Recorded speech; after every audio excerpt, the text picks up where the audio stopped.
കേരളത്തിൽ ഈ ചില ഉപതെരഞ്ഞെടുപ്പുകളൊക്കെ കഴിഞ്ഞപ്പോൾ മുന്നണികളിലെ ഘടകകക്ഷികളൊക്കെ ഒന്ന് ചാടിയാലോ എന്ന് ആലോചിച്ചതാണ്. നമുക്കറിയാം 2021 LDFിലേക്ക് പോയ ജോസ് കെ മാണി വിഭാഗം അവിടെ ഭരണത്തിന് പ്രതിച്ഛായയിൽ കോട്ടം സംഭവിച്ചപ്പോൾ, അല്ലെങ്കിൽ ജോസ് കെ മാണി വിഭാഗത്തിന് അതൃപ്തി ഉണ്ട് എന്ന് മനസ്സിലാക്കി UDF പിന്നാലെ കൂടാൻ തുടങ്ങി. അത് ഓരോ ഘട്ടം കഴിയുന്തോറും അത് UDFിലേക്ക് വരാനുള്ള ഒരു താല്പര്യം കൂടിക്കൂടി വരികയും ചെയ്തു. UDFിലേക്ക് കൂട്ടിക്കൊണ്ടുവരാനായിട്ട് നിയോഗിച്ചത് കുഞ്ഞാലിക്കുട്ടിയെ തന്നെയാണ്. കുഞ്ഞാലിക്കുട്ടിയാവുമ്പോൾ തന്ത്രപൂർവം ലീഗിൻ്റെ സീറ്റ് തന്നെ ജോസ് കെ മാണിക്ക് വാഗ്ദാനം ചെയ്തുകൊണ്ടാണ് ഇപ്പുറത്തേക്ക് കൊണ്ടുവരാനുള്ള ഒരു ശ്രമം നടത്തിയത്. അതുപോലെ തന്നെ ഇപ്പോൾ UDFിലെ ഘടകകക്ഷിയായ RSPയെ ഭിന്നിപ്പിച്ചുകൊണ്ട് ഷിബു ബേബി ജോൺ വിഭാഗത്തെ LDFിലേക്ക് കൊണ്ടുപോകാനായിട്ടും LDF ശ്രമിക്കുന്നുണ്ട്. LDFിൻ്റെ കൺവീനറായ സമയത്ത് രാമകൃഷ്ണൻ പറഞ്ഞ ഒരു കാര്യമുണ്ട്. മുസ്ലിം ലീഗിനോട് പറഞ്ഞു, നിങ്ങൾ Jamaat-e Islami, welfare party, SDPI ഇവരുമായിട്ടുള്ള ബന്ധങ്ങളെല്ലാം വിച്ഛേദിച്ചു വരൂ, നിങ്ങൾക്കിവിടെ ഞങ്ങൾ റെഡ് കാർപ്പറ്റ് വിരിച്ചിരിക്കുന്നു. പക്ഷേ ലീഗിനറിയാം ഇനി അങ്ങോട്ട് അതിശക്തമായ ഭരണവിരുദ്ധ വികാരമുള്ള സ്ഥിതിക്ക് UDFിനാണ് സാധ്യത എന്നുള്ളത്. ആ സാധ്യത മനസ്സിലാക്കി UDFിൽ തന്നെ തുടരുകയും ലീഗ് മുമ്പില്ലാത്ത തരത്തിലുള്ള അധ്വാനവുമാണ് UDFിനകത്ത് നടത്തിക്കൊണ്ടിരിക്കുന്നത്. നിലമ്പൂർ ഉപതെരഞ്ഞെടുപ്പിൽ നമ്മൾ കണ്ടത് ലീഗിന് വേണം അതിൻ്റെ ഒരു ഫുൾ ക്രെഡിറ്റ് കൊടുക്കാൻ. അധ്വാനം മുഴുവൻ ലീഗായിരുന്നു. അവിടെ ആര്യാടൻ ഷൗക്കത്തിന് വേണ്ടി മണ്ഡലത്തിലെ വീടുകളിലെല്ലാം കയറി ഇറങ്ങിയത് കുഞ്ഞാലിക്കുട്ടിയുടെ നേതൃത്വത്തിലാണ്. കുഞ്ഞാലിക്കുട്ടിയെ പോലുള്ള ഒരു മുതിർന്ന നേതാവ് മണ്ഡലത്തിൽ മുഴുവൻ സമയം താമസിച്ച് വീടുകൾ കയറി ഇറങ്ങി വോട്ട് ചോദിക്കുന്നു. അതെന്തിനു വേണ്ടി ഉണ്ടാക്കിയെന്ന് ചോദിച്ചു കഴിഞ്ഞാൽ ഇതിൻ്റെ ഒരു എഫക്റ്റ് 2026 വരെ നിൽക്കണം എന്നുള്ളത് കൊണ്ടാണ്. കാരണം 26ലും ഭരണമില്ലാത്ത നാളുകളിലേക്ക് പോകാൻ ലീഗിന് ആലോചിക്കാൻ കഴിയുന്നില്ല എന്നുള്ളതാണ്. ആ അവസരത്തിലാണ് കോൺഗ്രസിനകത്ത് ഇത്തരത്തിലൊരു അന്തഛിദ്രം സംഭവിച്ചിരിക്കുന്നത്. ഒരു മുടിയനായ പുത്രൻ കാരണം കോൺഗ്രസ് പാർട്ടി തകരുന്നു. UDF തന്നെ ശിഥിലമാകുന്ന ഒരു ഘട്ടത്തിലേക്കാണോ പോകുന്നത് എന്നും സംശയിക്കേണ്ടിയിരിക്കുന്നു. ഒരുപക്ഷെ UDF അതിൻ്റെതായ രീതിയിൽ മുമ്പോട്ട് പോകുകയായിരുന്നുവെങ്കിൽ LDFിൽ നിന്ന് ജോസ് കെ മാണി വിഭാഗത്തെ ഇപ്പുറത്തേക്ക് കൂട്ടിക്കൊണ്ടുവരാൻ കഴിയുമായിരുന്നു. അതുപോലെ മറ്റ് ചെറു ഘടകകക്ഷികളെയും ഇങ്ങോട്ടേക്ക് കൂട്ടിക്കൊണ്ടുവരാൻ കഴിയുമായിരുന്നു.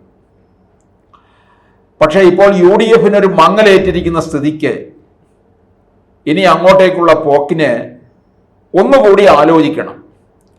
ഈ പ്രശ്നങ്ങളെല്ലാം ഒന്ന് കെട്ടടങ്ങിക്കഴിഞ്ഞാൽ ഇനിയിപ്പോൾ തദ്ദേശ തെരഞ്ഞെടുപ്പ് വരുന്നുണ്ട്.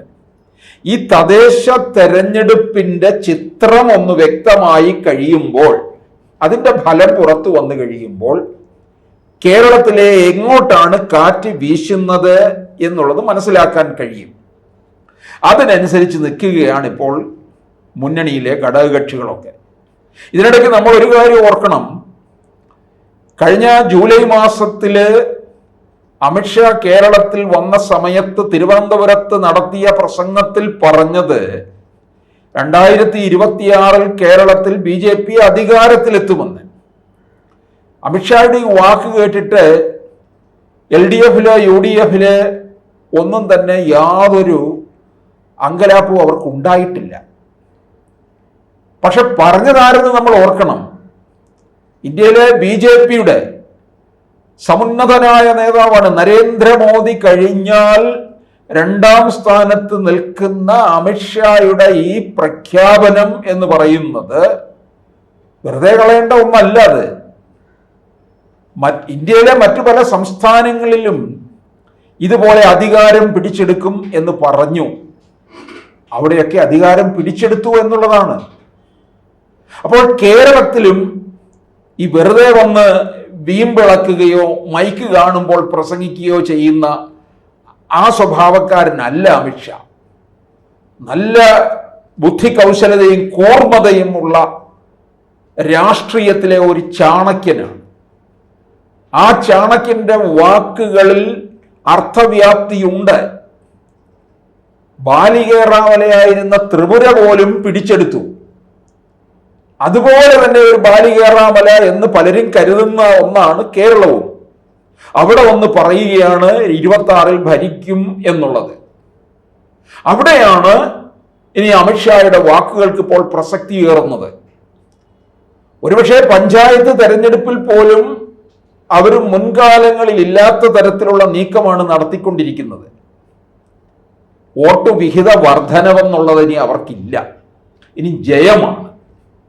വോട്ട് വിഹിതം കൂട്ടിക്കൊണ്ടിരിക്കണം എന്നിങ്ങനെ ഓരോ തെരഞ്ഞെടുപ്പിലും പറയുകയല്ല, ഇനി ജയം മാത്രം.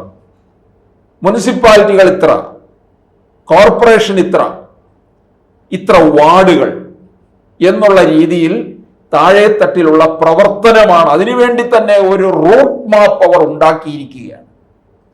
ആ റൂട്ട് മാപ്പ് അനുസരിച്ചുള്ള പ്രവർത്തനത്തിലേക്ക് പോകണം. അപ്പോൾ BJP അതിശക്തമായിട്ട് മുന്നേറ്റം കുറിക്കുമ്പോൾ, പഞ്ചായത്ത് തെരഞ്ഞെടുപ്പിൽ ശക്തമായ തരത്തിൽ BJPക്ക് ഒരു റിസൾട്ട് ഉണ്ടായി കഴിയുമ്പോൾ, മുന്നണികളിൽ നിന്ന് ഘടകകക്ഷികൾ എങ്ങോട്ടേക്ക് ചേക്കേറണം എന്നുള്ളത് നോക്കിയിരിക്കുന്നതാണ്. അത് ഈ പഞ്ചായത്ത് തെരഞ്ഞെടുപ്പിനെ ആസ്പദമാക്കിയാണ്. അപ്പോൾ NDA മുന്നണിയിലേക്കും ഈ ഘടകകക്ഷികളുടെ പ്രവേശം ഉണ്ടാകാം. അത്തരത്തിലുള്ള നീക്കം വെച്ചുകൊണ്ട് തന്നെയാണ് അമിത്ഷാ പ്രഖ്യാപനം തന്നെ നടത്തിയത്.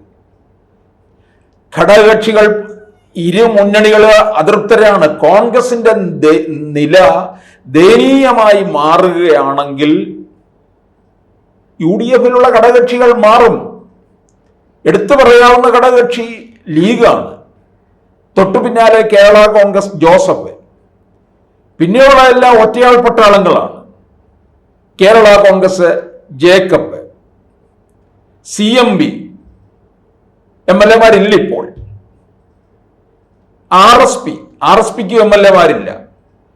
ഫോർവേഡ് ബ്ലോക്ക് MLA-മാരില്ല. RMB ഘടകകക്ഷി അല്ല എങ്കിലും UDFിനോട് ചേർന്ന് പ്രവർത്തിക്കുകയാണ്. ഒരു MLA വടകരയിൽ നിന്ന് KK രമ. LDFിൽ നോക്കുമ്പോൾ അവിടെ പ്രധാനപ്പെട്ട ഘടകകക്ഷി എന്ന് പറയുന്നത് CPI ആണ്. CPI വളരെ അതൃപ്തരാണ്. പിന്നീട് വരുന്നത് കേരള കോൺഗ്രസ് മാണി വിഭാഗം, ജോസ് കെ മാണി.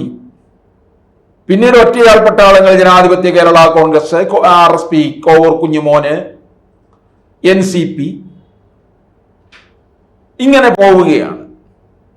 ഈ അത്തരത്തിലുള്ള ചെറു ഘടകകക്ഷികളെ ഒക്കെ കൂട്ടാൻ NDAക്ക് വലിയ പ്രയാസമൊന്നുമില്ല.